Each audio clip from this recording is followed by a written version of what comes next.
Assalamualaikum warahmatullahi wabarakatuh. Perkenalkan, nama saya Rosalinda Permatasari akan mewakili kelompok C22 untuk presentasi hari ini. Berikut merupakan anggota kelompok C22. Berikut merupakan outline dari Dalangan Agrotourism Village.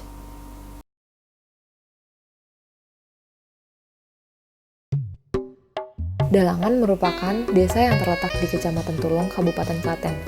Desa ini memiliki luas 190,37 hektar, di mana 61% lahannya merupakan sawah. Desa Dalangan dikenal karena potensi pertanian padi dan jagungnya.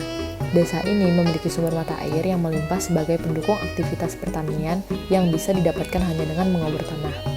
Lokasi perancangan yang dipilih merupakan bagian dari Desa Dalangan dengan luas 26,6 hektar yang berjarak 2 km dari Jalan Kolektor Jatino Boyolali. Sawah seluas 15 hektar pada kawasan perancangan merupakan sawah milik desa yang direncanakan sebagai kawasan agrowisata.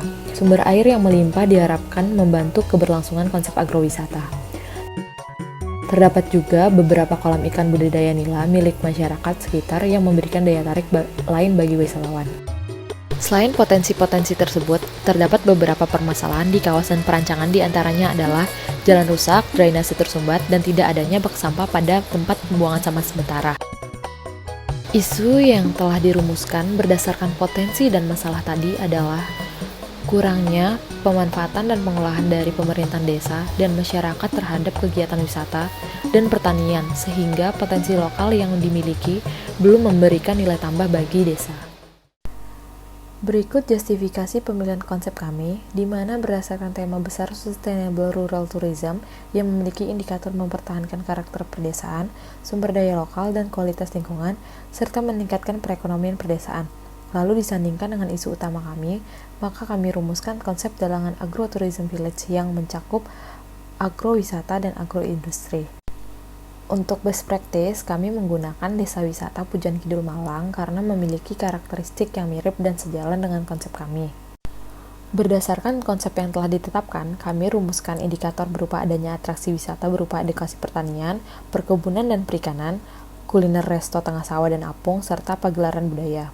Indikator selanjutnya adalah pengolahan komoditas lokal berupa pertanian dan perikanan, lalu indikator tersedianya fasilitas penunjang berupa homestay, dan yang terakhir, transportasi dan aksesibilitas. Sama seperti indikator yang telah saya sebutkan tadi, konsep akan diterapkan dengan penyediaan wisata edukasi pertanian, perkebunan dan perikanan, tersedianya plaza pagelaran budaya, dan didukung tersedianya homestay dan restoran. Selain itu, juga akan diadakan event pagelaran budaya dengan menampilkan budaya kesenian wayang, gamelan, karawitan, dan tari budaya Jawa oleh komunitas desa yang dilaksanakan 3 kali setahun saat panen raya terjadi. Lalu, Agro Expo merupakan pameran pertanian hasil produksi desa beserta produk yang telah dihasilkan yang dilaksanakan 3 kali setahun saat panen raya. Selanjutnya, analisis aktivitas di mana kami rencanakan akan terdapat aktivitas wisata pertanian, permukiman, dan UMKM. Dengan kami rencanakan akan ada kenaikan jumlah penduduk sebanyak 666 jiwa dari 590 jiwa dan akan ada wisatawan 2.200 jiwa setiap bulannya. Untuk kebutuhan ruang dapat dilihat penggunaan ruangnya di mana proporsi kawasan terbesar berupa zona permukiman dan UMKM sebesar 35%, diikuti zona pertanian sebesar 22%, dan zona-zona lainnya yang dapat dilihat sebagai berikut. Selanjutnya, analisis tapak dan zoning. Berdasarkan analisis tautan wilayah, lokasi perancangan kami sebagai kawasan pengembangan wisata di Kecamatan Tulung dengan memiliki kondisi topografi landai dan kelerengan kisaran 2-5%, sehingga mudah untuk dibangun. Berdasarkan analisis drainase, terdapat beberapa titik yang mana kami manfaatkan sebagai ruang pertanian dan bukan untuk dibangun. Untuk aksesibilitas dan kebisingan kawasan, jalur main entrance sebagai jalur utama menuju kawasan dengan tingkat kebisingan sedang, kami manfaatkan sebagai ruang untuk kegiatan wisata. Untuk analisis view to site di kawasan kami direncanakan akan ada landmark Dalangan Agrotourism Village dan panggung pagelaran budaya sebagai focal point. Untuk view from site, terdapat view pemandangan Gunung Merapi di sisi barat yang mana menjadi view menarik di kawasan. Berdasarkan analisis lintasan matahari dan angin, orientasi bangunan akan menghadap ke tenggara atau barat laut. Untuk vegetasi, kami rencanakan vegetasi pengarah berupa pohon gelodokan tiang di sepanjang jalan utama, peneduh berupa pohon ketapang, dan penghias berupa pucuk merah. Nah, berdasarkan analisis yang telah dilakukan, menghasilkan zoning sebagai berikut yang mana terbagi menjadi zona permukiman, UMKM, pertanian, agrowisata, parkir, homestay, dan pendidikan. Selanjutnya, analisis infrastruktur untuk jaringan jalan akan dilakukan pelebaran jalan utama selebar 6-7 meter serta dibangun jalur pedestrian selebar 1,5 meter pada jalan utama. Untuk drainase akan menggunakan sistem tertutup di mana memiliki dimensi 0,65 meter kali 0,7 meter yang mengikuti jaringan jalan. Untuk transportasi lokal akan disediakan angkutan wisata berupa feeder yang mana dilengkapi 3 titik shelter yang bisa dilihat pada peta berikut. Untuk penyediaan air bersih akan disediakan pam simas pada 3 titik seperti pada peta. Jaringan listrik tidak memerlukan penambahan gardu dan sistem jaringannya menggantung dengan mengikuti alur jalan. Untuk jaringan persampahan akan disediakan bak dan tong sampah pada beberapa titik dengan sistem pengangkutan dengan mobil sampah yang masuk melewati side entrance. Sampah yang telah diangkut akan dibawa menuju TPS di Desa Bono.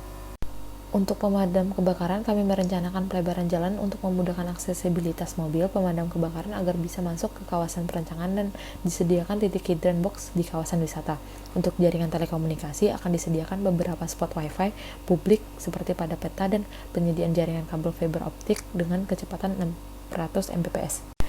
Selanjutnya, analisis elemen rancang kota untuk penggunaan lahannya terbagi menjadi kawasan permukiman, UMKM, wisata, homestay, parkir, dan pertanian. Untuk bentuk dan masa bangunan hunian memiliki bentuk persegi dengan maksimal ketinggian 2 lantai, bangunan wisata berbentuk melingkar dengan ciri khas tradisional Jawa, dan bangunan homestay memiliki atap berbentuk segitiga yang memberikan kesan unik. Untuk sirkulasi dan parkir terdapat jalur motorized berupa jalan lokal dan lingkungan dengan dapat dilewati kendaraan pribadi maupun kendaraan umum. Untuk non-motorized dapat menggunakan jalur pedestrian untuk berjalan kaki.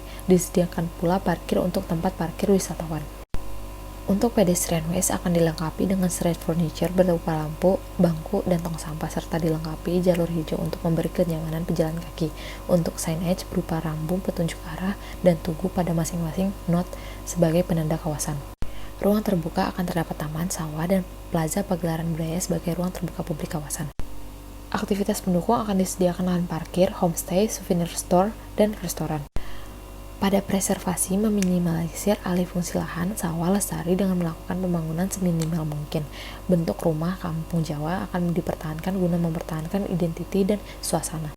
Selanjutnya, kriteria terukur di mana berdasarkan perhitungan KDB yang didapatkan maksimal 50% dari luas covering, namun kami implementasikan sebesar 60% berdasarkan aturan RT/RW Kabupaten Klaten. Koefisien lantai bangunan yang kami dapatkan maksimal 6 lantai dengan tinggi 4 meter pada setiap lantainya. Jarak antar bangunan berdasarkan perhitungan ALO didapatkan sebesar 24 meter jika berdasarkan ketinggian maksimal. Jarak antar bangunan berdasarkan persyaratan dinas pekerjaan umum sebesar 6-8 meter. Garis badan bangunan yang didapatkan dari perhitungan sebesar 23,35 meter dari jalan utama dengan jalan lingkungan dan sebesar 3,5 meter dari jalan lingkungan. Analisis kriteria tata ukur di mana views terdapat landmark Dalangan Agrotourism Village dan panggung pagelaran sebagai focal point kawasan, serta bentuk dan pola penataan bangunan objek wisata dan homestay memiliki ciri khas budaya Jawa sehingga eye-catching. Identity, di mana objek wisata didesain dengan mempertahankan nuansa pedesaan dan memiliki landmark berupa gunungan wayang dan ornamen yang mencirikan budaya Jawa sebagai identitas kawasan. Lalu akses jalur pejalan kaki selebar 1,5 meter yang dilengkapi street furniture dan jalur hijau yang akan memberikan rasa aman dan nyaman bagi pengunjung. Sense, di mana konsep pertanian dan kampung Jawa digunakan untuk memperkuat sense nuansa pedesaan sehingga pengunjung dapat merasakan tinggal di pedesaan. Compatibility, di mana penataan kawasan disesuaikan dengan kondisi topografi dan memperlihatkan gaya bangunan tradisional sehingga tidak banyak mengubah bangunan asli penduduk setempat. Livability, di mana tersedia homestay untuk akomodasi bagi pengunjung yang ingin menikmati kawasan Dalangan Agrotourism Village lebih lama serta sarana persampahan untuk menjaga kebersihan dan keindahan kawasan Dalangan Agrotourism Village. Lalu analisis elemen citra kota yang pertama pet, main entrance menuju kawasan wisata dilengkapi dengan ornamen yang bercirikan budaya Jawa sebagai pembeda jalur utama wisata serta dilengkapi dengan jalur pejalan kaki dan jalur hijau untuk memberikan kemudahan dan kenyamanan bagi pengunjung. Lalu yang kedua note, terdapat beberapa note sebagai pusat lingkungan yang dilengkapi dengan tugu dan air mancur sehingga terlihat lebih menarik. Yang ketiga edge, di mana antar zona berupa jalan dan ruang terbuka, serta penanaman pohon pengarah pada sisi jalan untuk memperkuat edge kawasan. Yang keempat, distrik, di mana zona agrowisata memiliki ciri kawasan wisata dengan bangunan yang dilengkapi dengan ornamen budaya Jawa, sedangkan zona homestay berpola radial dan blok bangunan yang berbentuk segitiga sebagai keunikan kawasan.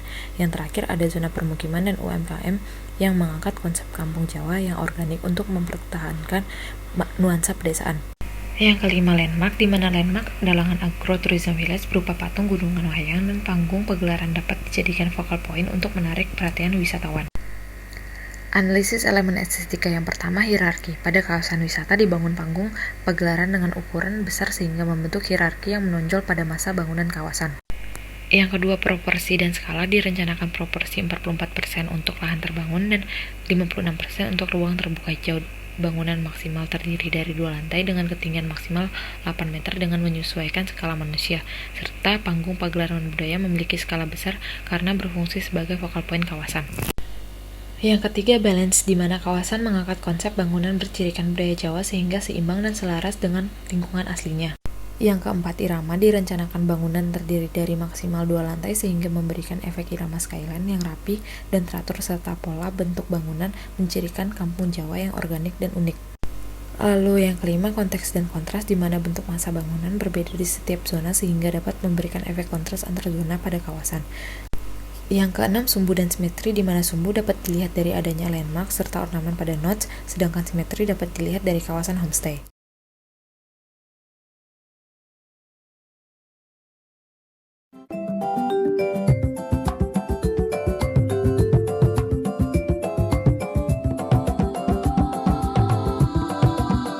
Berikut adalah pembahasan UDGVL. Yang pertama, struktur peruntukan lahan di mana kawasan perancangan akan memiliki 3 zona utama. Zona pertama, yaitu zona permukiman dan UMKM, yang berada di Duku Kajen dan Duku Dalangan. Selanjutnya, zona wisata yang terdiri dari zona wisata edukasi, budaya, taman, dan restoran. Dan zona yang terakhir adalah zona homestay. Berikutnya adalah intensitas pemanfaatan lahan. KDP maksimal untuk kawasan perancangan adalah 90%. Namun, akan diimplementasikan sebesar 60% dengan mempertimbangkan ruang aktivitas wisata dan masyarakat. Kemudian, dapat dilihat dari tata bangunan, KLB pada zona hunian dan UMKM 2 lantai, serta wisata dan homestay 1-2 lantai. Kemudian untuk ISP sendiri direncanakan untuk dimanfaatkan sebagai pedestrian ways yang dilengkapi dengan street furniture. Berikut adalah contoh-contoh bangunan yang akan berada pada kawasan perancangan yang terbagi menjadi beberapa zona. Jalan di kawasan perancangan terbagi menjadi jalan utama yaitu Jalan Dalangan, dan jalan desa yang merupakan jalan lingkungan pada kawasan permukiman. Terdapat kantong parkir yang berkapasitas untuk 210 motor, 85 mobil, 12 bus, dan 4 minibus. Yang diletakkan setelah main entrance dari Desa Ponggok, yang kemudian akan mencapai jalan utama pada kawasan perancangan. Yang diletakkan setelah main entrance dari Desa Ponggok, yang kemudian akan mencapai jalan utama pada kawasan perancangan. Kemudian untuk sistem ruang terbuka dan tata hijau. Nantinya kawasan akan memiliki ruang terbuka publik berupa taman-taman yang disediakan, baik di zona wisata maupun zona permukiman, serta ruang terbuka private yang berada pada zona homestay. Kemudian sistem pepohonan dan area jalur hijau, di mana di kawasan perancangan akan dilengkapi oleh pohon atau vegetasi dengan fungsi pengarah, peneduh, penghias, dan penutup lahan. Berikutnya tata kualitas lingkungan, di mana untuk konsep identitas lingkungan, akan terdapat beberapa bangunan yang menjadi ciri khas dari masing-masing zona tersebut, seperti UMKM Center, Gunungan Wayang dan Panggung Budaya yang menjadi landmark pada kawasan perancangan, serta bangunan atau unit homestay. Kemudian untuk orientasi lingkungan juga sebagai penanda dan pengarah di dalam kawasan, terdapat Tugu Minapadi, Tugu Dalangan Agrotourism Village, Gapura, serta yang terakhir wajah jalan, di mana jalan-jalan di kawasan perancangan akan dilengkapi dengan street furniture, tiang listrik dan vegetasi. Untuk sistem prasarana dan utilitas lingkungan, terdapat beberapa aspek yang akan diterapkan di lokasi perancangan. Untuk sistem prasarana dan utilitas lingkungan, terdapat beberapa aspek yang akan diterapkan di lokasi perancangan. Seperti disediakannya PAMSIMAS untuk kebutuhan air bersih, dan sebagai reservoir untuk cadangan air untuk pemadam kebakaran, yang juga dilengkapi dengan hidran box pada beberapa titik. Selain itu, jalan akan dilengkapi dengan street furniture, drainase, dan tiang listrik.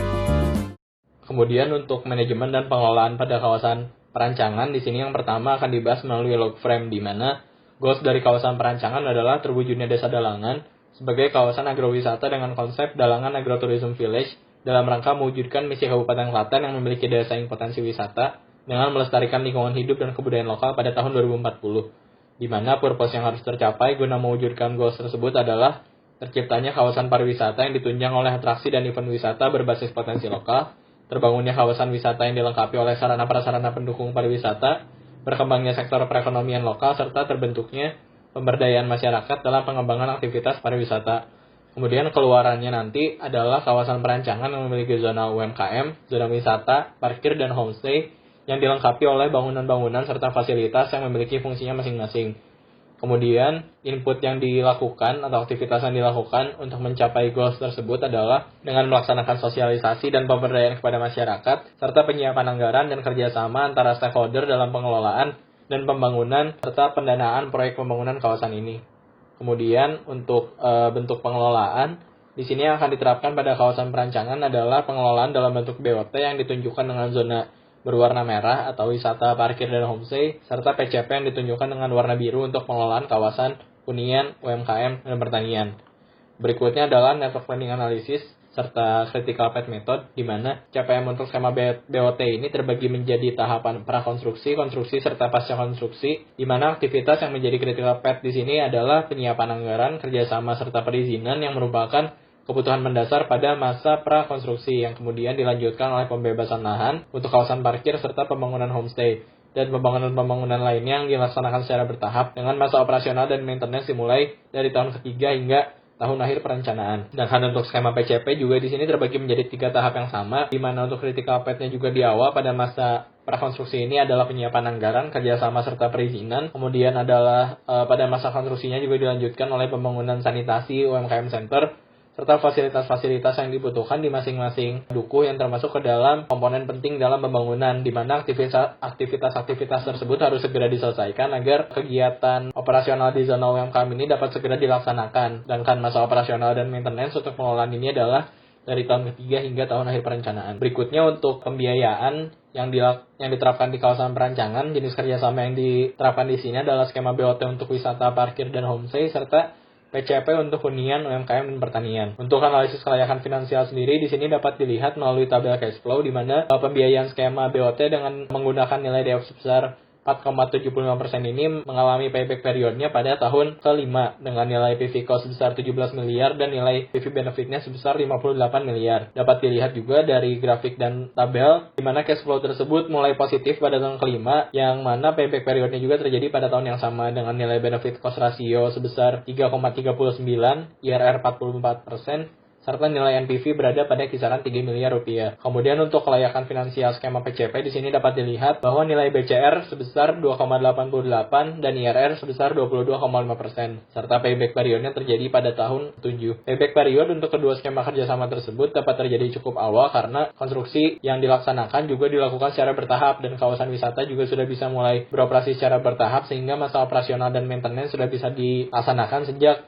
tahun ketiga pembangunan. Kemudian berikutnya adalah kelayakan pembangunan dilihat dari ekonomi. Dapat dilihat bahwa tabel berikut menunjukkan nilai DF yang digunakan adalah sebesar 12% dengan nilai BCR yang didapatkan adalah sebesar 1,25 untuk analisis kelayakan skema BOT dan payback periodnya terjadi pada tahun kedua. Sedangkan untuk skema PCP di sini nilai BCR adalah sebesar 2,09 dengan payback periodnya juga terjadi pada tahun kedua. Dari analisis kelayakan baik secara finansial dan ekonomi tersebut, proyek pembangunan yang dilaksanakan pada kawasan perancangan baik melalui skema BOT maupun skema PCP dapat dikatakan layak karena nilai BCR, nilai IRR, dan nilai NPV dari kedua proyek pembangunan tersebut sudah memenuhi kriteria. Sekian presentasi yang bisa kami paparkan. Mohon maaf jika ada salah kata dan perbuatan. Terima kasih. Assalamualaikum warahmatullahi wabarakatuh.